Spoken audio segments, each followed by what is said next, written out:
네, 그런 한편 14번째 카드 수수료 인하가 일어났죠. 소상공인 업계는 환영하겠지만 카드 업계에서는 또 다른 입장을 펼칠 것 같아요. 제 이제 카드 수수료 인하 지난번에 저희가 한번 다뤘었던 네. 기억이 있잖아요. 카드 수수료 인하 저는 찬성은 하지만 이 업계 이야기도 좀 들어주셔야 될 것 같아요. 왜냐하면 이 업계 이야기도 타당성이 있는 이야기거든요. 그 업계에서 지금 주장하시는 특히 카드 노동조합에서 주장하는 이야기는 뭐냐면 실제로 부가가치세 세액 공제를 받기 때문에 이 카드 그 영세율, 그러니까 영세 사업자 중에 92%가 실제로 세금 부담이 카드 수수료 부담이 없다는 거예요. 네. 왜냐하면 부가가치세 그 영세 그 세액 공제 때문에 매출의 0.5%를 돌려받는답니다. 결국 그러다 보니까 그분들한테는 실제로 카드 수수료 부담이 없는데 왜 그분들이 카드 수수료 부담이 크다고 이야기를 하느냐 이런 이야기가 되고 있는 상황이어서 저는 이 카드 수수료 인하에 대해서는 조금 좀 진지하게 좀 다시 한번 생각해 봐야 된다. 이게 업계에서 정부에서 일방적으로 결정할 게 아니다. 카드 회사는 말도 못 해요. 왜냐하면 금융 당국에 항상 감독을 받기 때문에 말도 네. 못 하니까 노조를 통해서 지금 이야기를 하고 있단 말이죠.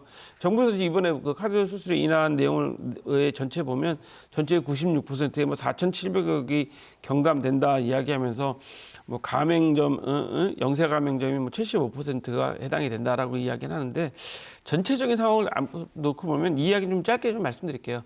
카드 수수료 인하 좋습니다만 그게 실질적으로 그 포퓰리즘으로 비치지 않도록 실제로 업계도 살리고 카드 그 영세 업체들한테도 제대로 수익이 좀 돌아갈 수 있도록 도와주시는 제도를 좀 만드시는 게 더 중요한 것 같아요. 네. 이번 14번째 카드 수수료 인하, 업계에서는 이게 참 정치적 판단이다, 이렇게 목소리를 내고 있는 것 같아요. 당연히 그럴 수밖에 없죠. 그 표가 얼마입니까?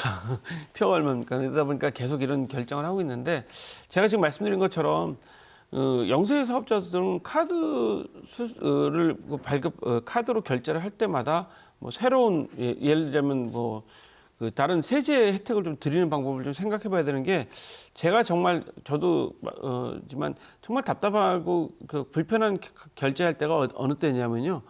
점포에 들어갔을 때 자영업자 점포에 들어갔을 때 카드 얼마, 현금 얼마 이렇게 할 때 정말 저는 그런 거 보면서 네.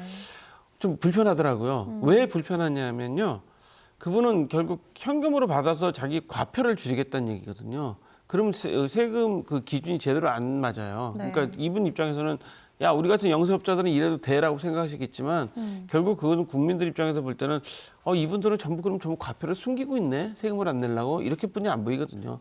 대기업이 더 내야 되는 거 아니냐라고 말씀하시겠지만 그것은 그 세금이라는 그 공평성의 원칙, 항상 공정성의 원칙이라는 거 말씀드렸잖아요. 그거에 맞게 해야 되는 거기 때문에 제가 영세 그러니까 자영업자들이 보면 카드 얼마, 현금 얼마 하시는 거 보면서 제가 정말 깜짝깜짝 놀랄 때가 있고 마음이 불편할 때가 있는데 일단 그런 의식부터 좀 없어져야지 뭐 카드 수수료 인하 이런 문제에 관한 것들도 많은 국민들이 공감할 것 같고 자영업 하시는 분들이 실제로 그 카드 노동조합에서 주장하는 것처럼 세액 공제 환불 받아서 0.5% 받아서 실제로 부담이 없다라고 하시면 실제로 뭐 카드 수수료를 다른 방법으로 카드를 많이 결제하신 그 업체 자영업에게는 오히려 더 다른 세제 혜택을 드리면 뭐 카드 수수료 내는 거 부담 없지 않겠어요? 그런 방법으로라도 방법을 좀 찾아야 하는 게 옳지 않을까 들어요. 늘 이 카드 수수료 때문에 마찰이 일어나고 사회적인 갈등이 생기기 때문에 이런 것들을 없애는 방법인 것 같아요.